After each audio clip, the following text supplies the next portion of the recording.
Assalamualaikum warahmatullahi wabarakatuh.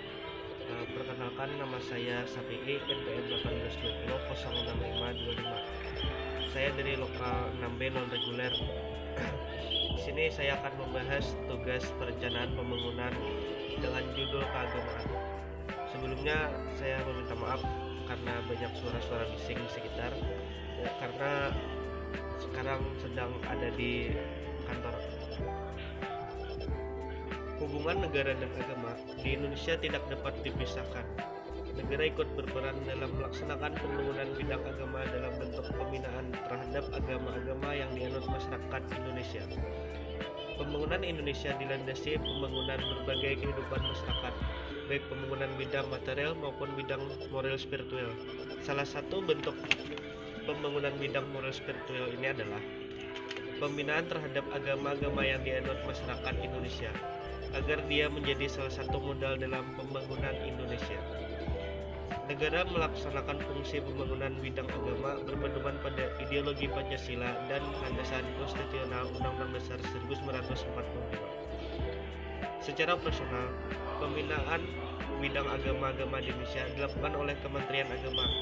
Sebelum Kementerian Agama, namanya itu dulu adalah Departemen Agama, dan pemimpin-pemimpin organisasi kemasyarakatan atau ormas Islam seperti Muhammadiyah dan NU. Penganut ajaran agama Islam di Indonesia sebesar 87%. Tidak terlepas dari perbedaan dan konflik di antara penganutnya. Salah satu contoh adalah konflik antara kelompok Islam modernis dan Islam tradisionalis pada level masyarakat berkaitan dengan isu-isu yang bersifat teknis berupa tata cara dan mekanisme menentukan awal puasa Ramadan dan penentuan akhir Ramadan atau Hari Raya Idul Fitri. Berdasarkan permasalahan tersebut di atas, bagaimana bentuk peran negara dalam pembangunan bidang agama di Indonesia?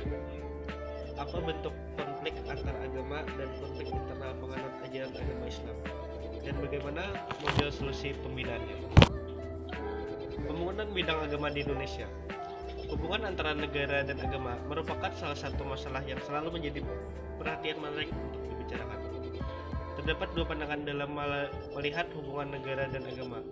Kelompok pertama berpandangan tidak ada hubungannya negara dan agama, karena negara hanya mengurus duniawi, sedangkan agama hanya mengurus urusan akhirat dan individual. Kelompok kedua berpandangan bahwa hubungan negara dan agama tidak bisa dipisahkan.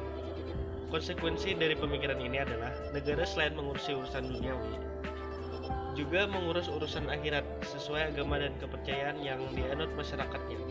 Konsekuensi pandangan kelompok yang kedua ini adalah negara harus bertanggung jawab atas pembinaan dalam urusan agama yang dianut oleh masyarakatnya, dan salah satu bagian dalam proses pembangunan negara. Pembangunan suatu negara bukan hanya terbatas pada pembangunan secara fisik, tetapi juga melakukan pembangunan bidang mental dan spiritual. Nah, sedangkan Indonesia adalah negara yang menganut pemikiran yang kedua, yakni negara ikut berperan dalam mengurusi dan melakukan pembinaan terhadap agama-agama yang ada dalam masyarakatnya sebagai bagian dalam proses pembangunan bangsa dan negara. Masalah hubungan antar negara dan agama di Indonesia termuat dalam ideologi Pancasila dan Undang-Undang Dasar 1945. Masalah agama dalam Pancasila ditegaskan pada sila pertama yang menyatakan ketuhanan yang Maha Esa. Sila pertama ini bermakna bahwa Indonesia sebagai sebuah negara mengakui agama yang ada, mempercayai Tuhan yang Maha Esa. Undang-Undang 1945 mengatur masalah hubungan negara dan agama tercantum pada pasal 29 ayat 1 dan ayat 2. Ayat 1 yang menyatakan negara berdasarkan atas ketuhanan yang Maha Esa. Sedangkan ayat 2 menyatakan negara menjamin kemerdekaan tiap-tiap penduduk untuk memeluk agamanya masing-masing, dan untuk beribadat menurut agamanya dan kepercayaannya itu. Permasalahan pembangunan bidang agama. Permasalahan dalam proses pembinaan agama-agama di Indonesia dapat dibedakan permasalahan antar penganut agama dan permasalahan antar internal agama, terutama permasalahan internal penganut agama Islam. Bentuknya terjadi konfliknya dapat berupa perbedaan pendapat dan konflik fisik. Agama dimaksud di sini adalah keyakinan seseorang yang dijadikan sebagai pedoman dalam kehidupannya. Perbedaan agama merupakan salah satu sumber konflik dari baik konflik sosial maupun konflik politik dalam kehidupan sosial kemasyarakatan. Permasalahan antar umat beragama ada baiknya melihat terlebih dahulu agama-agama yang ada di Indonesia dan presentasinya pemeluknya. BPS pada tahun 2010 mengeluarkan data-data mengenai presentasi pemeluk agama di Indonesia berdasarkan pemilihan agama-agama yang dikeluarkan Kementerian Agama. Pemilihan agama-agama dimaksud adalah sebagai berikut. Pertama, Islam ada 87,2%, Kristen 6,9%, Katolik 2,9%, Hindu 1,7%, Buddha 0,7%, Konghucu 0,7%. Konflik antaragama kemungkinan sangat kecil dengan pertimbangan penganut agama Islam mayoritas dari penduduk Indonesia mencapai 87%. Kemungkinan berkonflik dengan 5 agama lainnya yang minoritas yaitu 13%. Permasalahan atau konflik sering muncul antar pemeluk agama ini, yakni suatu daerah di mana jumlah penduduk pemeluk agama Islam dengan pemeluk agama lainnya relatif berimbang. Kasusnya seperti Ambon merupakan salah satu contoh adanya perimbangan jumlah penduduk yang beragama Islam dan yang beragama Kristen.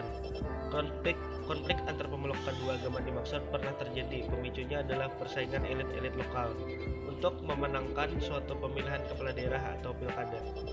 Masing-masing pasangan calon memanfaatkan isu-isu agama untuk kepentingan politiknya. Tanpa adanya mobilisasi masyarakat dengan menggunakan isu agama seperti di Ambon, konflik antar kedua pemeluk agama kemungkinannya sangat kecil. Pengalaman masa Orde Baru tidak pernah muncul konflik antara pemeluk agama Islam dengan Kristen di Ambon. Pemilihan internal penganut agama Islam antara Islam tradisionalis dengan Islam modernis, sebagaimana yang dilakukan di Lianor. Islam tradisionalis memiliki beberapa ciri, yaitu umat Islam berpegang pada kebiasaan-kebiasaan praktik Islam dengan cara yang berasal dari zaman animisme dan Hindu-Buddha. Sikap kaum tradisionalis sering mengakibatkan kepatuhan yang membebitakan kepada guru atau kiai. Kedudukan yang begitu tinggi kepada kiai atau syekh dalam masyarakat menciptakan semacam sistem pendidikan di mana santri tidak berani mengemukakan pendapat, apalagi berbeda pendapat dengan kiai. Sedangkan Islam modernis memiliki beberapa ciri. Golongan ini berpandangan bahwa ajaran-ajaran Islam harus dikembalikan kepada Al-Quran dan hadis. Inilah sumber-sumber pokok dari pemikiran dan cita-cita mereka. Golongan modernis berpandangan penghormatan diberikan kepada pendapat orang, bukan kepada orang. Hubungan dengan guru sifatnya tidak membebitakan, tetapi tetap saling menghormati. Golongan modernis perhatian bukan hanya pada masalah-masalah agama, tapi memperhatikan masalah-masalah sosial politik. Gerakan Islam modernis juga timbul sebagai respon terhadap sebagai keterbelakangan yang dialami oleh umat Islam, seperti keterbelakangan dalam bidang ekonomi, pendidikan, ilmu pengetahuan, kebudayaan, politik, dan lainnya. Keadaan ini dianggap tidak sejalan dengan Islam sebagaimana terdapat dalam Al-Quran dan Sunnah. Dalam kedua sumber ajaran tersebut, Islam digambarkan sebagai agama yang membawa kemajuan dalam segala bidang untuk menciptakan kemaslahatan bagi manusia. Permasalahan yang muncul antara kelompok Islam modernis dan Islam tradisionalis inilah konflik dalam kehidupan sosial dan ritual keagamaan karena adanya perbedaan dalam ritual keagamaan. Konflik yang dimaksud antara lain adalah perbedaan tata cara ziarah kubur dan tata cara melayat ke rumah warga yang meninggal dunia. Penentuan Hari Raya Idul Fitri, konflik muncul dalam bentuk pendapat-pendapat dan komentar-komentar antar kelompok penganut yang cenderung mencela tata cara ritual yang dilakukan kelompok lainnya. Kelompok modernis menganggap ritual yang dilakukan kelompok tradisionalis adalah cara tahlil sampai 40 hari lamanya merupakan bid'ah atau ritual di luar ketentuan yang dilakukan Rasulullah Muhammad SAW. Kelompok tradisional menganggap bahwa tata cara ritual yang dilakukan kelompok modernis terhadap orang yang meninggal hampir sama dengan tata cara manusia non-muslim dan diiringi doa dan zikir yang lama. Konflik antar Islam tradisionalis dan modernis hanya terjadi pada acara ritual keagamaan. Pada kehidupan masyarakat tingkat bawah pada tataran elit-elitnya, konflik antara Islam modernis dan tradisionalis tidak terlalu kelihatan secara nyata. Konflik kedua kelompok ini tidak sampai dijadikan sebagai salah satu isu dalam kehidupan berpolitik, berbangsa, dan bernegara, baik pada politik lokal maupun pada politik nasional. Pembinaan umat Islam. Permasalahan umat Islam, terutama antara penganut paham modernis dengan paham tradisional, masih menimbulkan sejumlah perbedaan dalam memahami dan mempraktikkan ajaran Islam.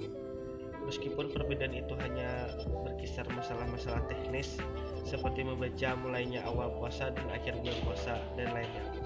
Perbedaan itu sampai ke level masyarakat bawah. Solusi pembinaan yang diajukan adalah mendorong pemimpin-pemimpin dan ulama Islam modernis dan tradisionalis melakukan dialog secara terus-menerus mengenai makna perbedaan yang ada. Hal ini dapat difasilitasi oleh Kementerian Agama atau melalui MUI, Majelis Ulama Indonesia. Permasalahan lainnya adalah antara yang Islamis dan nasionalis. Perbedaan antara kedua kelompok ini melibatkan masyarakat-masyarakat pada tingkat bawah dan elit-elit nasional. Isunya berkaitan dengan isu-isu yang berskala nasional dan bahkan mendapat perhatian dunia internasional. Sebagai contoh, isu wanita jadi presiden. Solusi yang ditawarkan adalah agar pemimpin-pemimpin ormas Islam, utamanya Muhammadiyah dan NU, memberikan pemahaman Islam yang menyeluruh kepada kedua kelompok. Peran ini tentunya bukan bersifat sesaat dan jangka pendek, tetapi harus dilakukan secara terus-menerus. Dengan cara yang demikian, pemahaman masyarakat secara perlahan dapat menjadi lebih baik.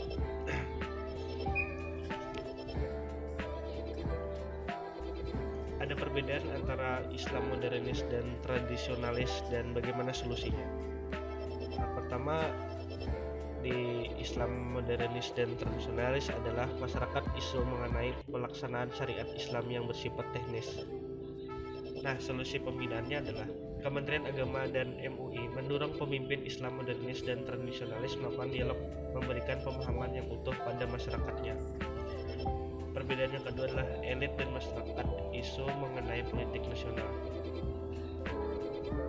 Solusinya adalah optimalisasi peran ulama NU Muhammadiyah, meredakan perbedaan dan peran untuk memberi pemahaman ajaran agama Islam yang kafah kepada kedua kelompok.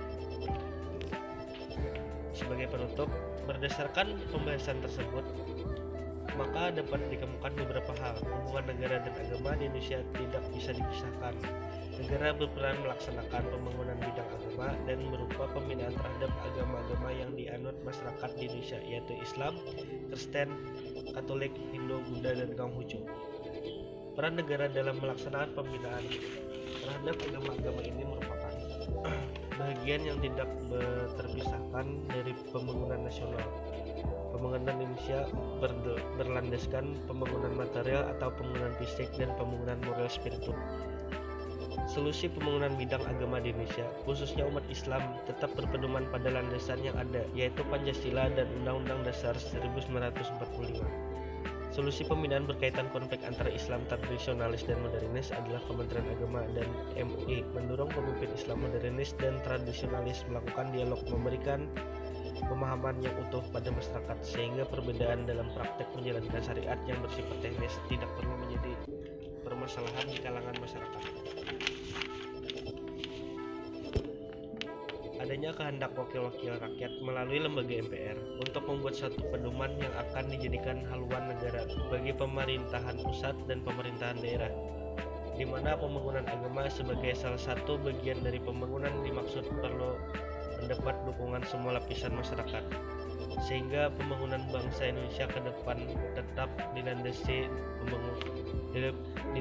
pembangunan material di segala bidang kehidupan, didukung oleh pembangunan moral spiritual bangsa. Demikianlah yang dapat saya sampaikan mengenai tugas perencanaan pembangunan tentang keagamaan. Wabillahi taufiq wal hidayah. Wassalamualaikum warahmatullahi wabarakatuh.